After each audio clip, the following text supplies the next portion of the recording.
अस्सलाम वालेकुम व्यूअर्स, हम आपके सामने लाए हैं आज ओरिफ्लेम की एक बहुत ही ज़बरदस्त प्रोडक्ट जो कि आपके सामने है hair x colour reviving shampoo.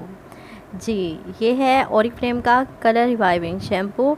इसका जो सबसे मेन बेनिफिट है वो ये है कि ये जो है आपके कलर को रिवाइव करता है, कलर को मेंटेन करता है लॉन्ग टाइम के लिए, और आपका कलर जो है हेयर का वो बिल्कुल फ्रेश रहता है। अमूमन ऐसे होता है कि आप जो शैम्पू यूज़ करते हैं उसके मुसलसल यूज़ करने से जब आप बात करते हैं तो जो है आपका कलर है वो कुछ ही दिनों में बिल्कुल गायब हो जाता है, और जो है ग्रे हेयर अपीयर हो जाते हैं। सफ़ेद बालों का नज़र आना बहुत ही बुरा लगता है, और अमूमन लोग परेशान रहते हैं इस वजह से कि कोई ऐसा तरीका होना चाहिए कि हेयर कलर कुछ लॉन्ग लास्टिंग हो।